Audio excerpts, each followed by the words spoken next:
teorema B di sini khusus untuk aturan trigonometri. Jadi integral untuk aturan trigonometri.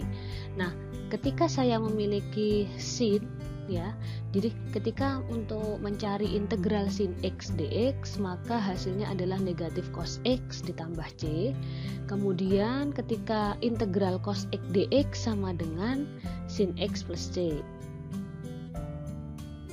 Teorema yang ketiga adalah teorema C. Jadi sini di teorema C itu memiliki 3 bagian ya. Jadi misalkan andaikan f ada fungsi f dan g itu memiliki antiturunan ya atau integral tak tentu, dan andaikan k itu adalah suatu konstanta, maka akan berlaku 3 sifat ini. Yang pertama, integral k dikalikan fx dx itu bisa dicari dengan mengeluarkan k ya, artinya k dikeluarkan kemudian dikalikan integral fx dx. Selanjutnya, ketika saya memiliki integral kemudian ada 2 fungsi yang dijumlahkan fx ditambah gx dx, itu bisa kita integralkan satu persatu. Jadi integral fx dx ditambah integral gx dx. Begitu pula dengan sifat pengurangan ya. Jadi ketika saya punya integral suatu fungsi fx dikurangi gx dx ya, itu bisa dihitung satu-satu, artinya saya bisa menghitung integral fx dulu kemudian dikurangi integral gx. Ketika kita disuruh menentukan integral dari 3x kuadrat dx seperti ini ya. Nah, yang dimaksud teorema C yang pertama adalah sebuah konstanta ini. Ini namanya konstanta. Jadinya 3 ini bisa kita keluarkan dari integralnya, integral x kuadrat dx gini ya. Nah, jadi kita bisa hitung sendiri yang ini. Jadinya x pangkat 3 per 3 ditambah c. Oke, ketemunya x pangkat 3 plus c. Kalau sifat yang kedua, artinya kita bisa mencari integralnya satu persatu. Integral 3x kuadrat dx ditambah integral 2x dx ditambah integral 2 dx. Oke ya, ini pangkatnya 2, r-nya berarti ya, ditambahkan 1 jadi 3 ya. Berarti 3 dikali x pangkat 3 per 3. Ini sama dengan sifat yang pertama tadi, artinya 3-nya boleh dikeluarkan dari integralnya. Oke. Nah, ini turunan untuk yang sifat yang pertama bisa saya tambahkan C1. Kemudian misalkan yang ini jadinya 2 dikali x, karena pangkatnya 1 berarti kalau ditambah 1 jadi 2 per 2 gini ya. Kemudian ditambah C2. Nah, terakhir adalah 2 ini. 2 ini ingat ketika tidak ada temannya x di sini berarti dia dikalikan dengan x pangkat 0 ya. X pangkat 0 kan sama dengan 1. 2 dikali x pangkat 0 ini sama dengan 1, berarti tinggal ditambah 1, x pangkat 1 jadinya 2 kali x. Karena pangkatnya 1 di bawah jadinya dia dibagi dengan 1 juga, makanya tidak saya tuliskan kembali. Kemudian kita tuliskan C3. Apa sih maksud dari C1, C2, dan C3? Ini adalah sebuah konstanta ya, konstanta yang tidak diketahui isinya berapa. Nah, jadinya ketika nanti saya tambahkan C1 ditambah C2 tambah C3 bisa saya wakili dengan suatu konstanta yang lain juga, karena kita belum tahu isinya berapa. Oke, ini ya 3 habis ya, jadinya x pangkat 3 plus ini x pangkat 2 plus 2x. Kemudian baru kita tambahkan konstantanya tadi. Nah, karena ini kita tidak tahu isinya konstanta ini berapa, boleh saya jadikan 1 dengan mengganti variabel konstantanya 2x plus c. Oke. Nah, selanjutnya adalah sifat yang ketiga, pengurangan. Ini hampir sama dengan penjumlahannya ini ya. Untuk yang terakhir adalah teorema D, yaitu teorema di mana berlakunya aturan pangkat yang diperumum. Jadi di sini misalkan saya punya G ya, G itu suatu fungsi dan dapat didiferensialkan, artinya dapat diintegral, dapat diturunkan, dan ada R itu suatu bilangan rasional yang bukan negatif 1 ya. Ini hampir mirip dengan teorema yang pertama tadi, teorema A. Jadi khusus untuk R yang tidak sama dengan 1, dan kemudian ada tambahan G-nya adalah suatu fungsi yang dapat diturunkan.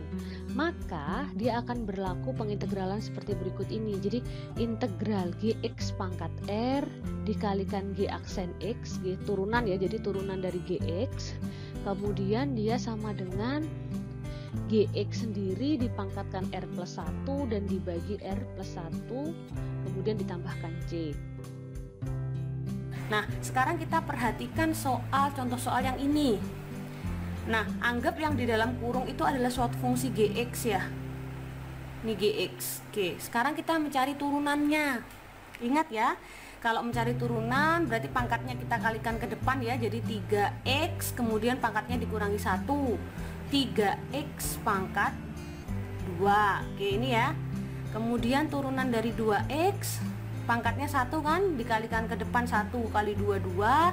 Kemudian pangkatnya dikurangi 1. 1 kurangi 1 kan 0. Artinya x pangkat 0 1 ya. Oke, jadi pertama kita cari turunannya dulu, turunan Gx. Kalau Gx nya ini berarti 3x 2, 3 min 1 ya. Kemudian ditambahkan 2 nya tetap, dikalikan 1 tadi ke depan ya, pangkatnya 1 ke depan, kemudian dikalikan x 1 min 0. Artinya kita ketemukan turunannya adalah 3x pangkat 2 plus 2x. Nah, ternyata turunannya ada di dalam soal. Plus salah, ini saya bukan 2x ya, 2 ya, karena tadi x pangkat 0.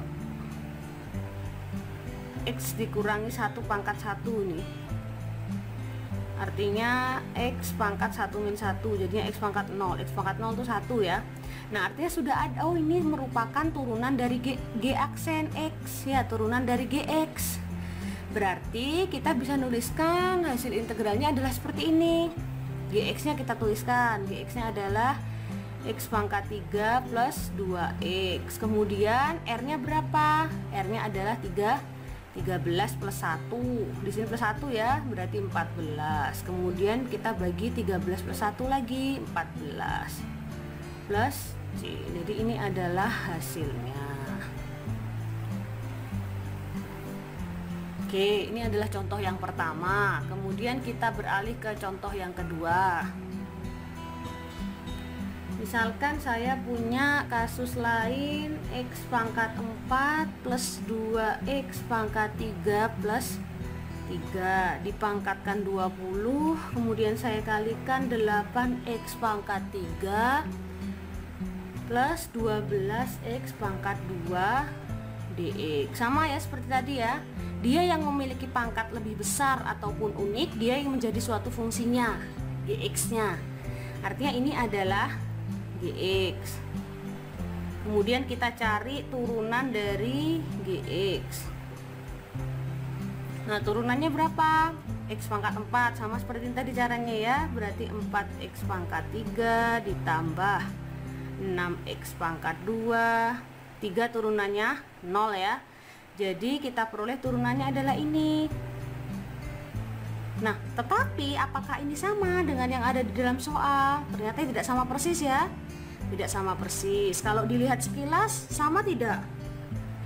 Kalau kita lihat sekilas sebenarnya pangkatnya sama. Ini ada x pangkat 3, di sini ada x pangkat 3, di sini ada x pangkat 2, di sini juga ada x pangkat 2. Nah, kalau kita lihat 8 itu merupakan kelipatan dari 4, 12 juga kelipatan dari 6.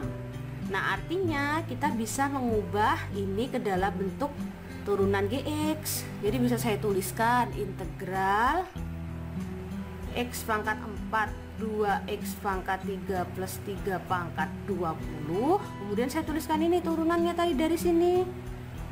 Jadi 4x pangkat 3 plus 6x pangkat 2. Ternyata ketika saya kalikan 2 di depannya ya, 2 kali 4 8 ya. Kemudian 2 kali 6 12 ya, memenuhi ya, sama ya. Oke, artinya seperti ini sudah memenuhi bentuk yang ini teorema D tadi. Ini mewakili GX, ini mewakili G aksen X. Jadinya duanya bisa saya keluarkan. Oke, duanya tetap. Kemudian kita karena ini sudah memenuhi teorema D, berarti kita bisa gunakan integralnya yang ini.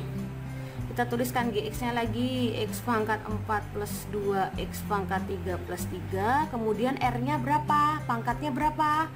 2, 20 ditambah 1, 21 per 21. Jadi kita peroleh 2 per 21 dikali X pangkat 4 plus 2X pangkat 3 plus 3 pangkat 21.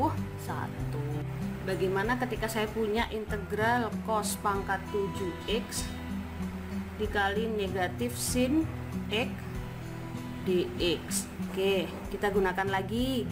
Karena yang pangkat R itu adalah cos, berarti cos X nya adalah GX. Berarti GX nya adalah cos X. Nah, turunan dari GX apa? G aksen X nya apa? Turunannya adalah negatif sin X ya. Berarti ini udah sama belum ya sama soalnya ini? Oke, kelihatan sama ya, negatif sin X. Berarti sudah memenuhi, artinya yang cos X nya adalah GX nya, negatif sin X nya adalah turunan dari GX. Berarti kita bisa gunakan teorema D. Teorema D, GX nya cos, berarti kita tuliskan cos X. Nah, pangkatnya berapa? R-nya 7 ditambah 1, berarti pangkatnya 8. Kemudian kita bagi 8 juga. Ingat plus konstanta. Oh iya, yang tadi yang awal-awal saya belum, yang ini tadi belum saya tambahkan konstanta ya. Ada konstantanya. Oke. Jadi ini bisa saja saya tulis 1/8 cos 8 pangkat 8X ditambah C.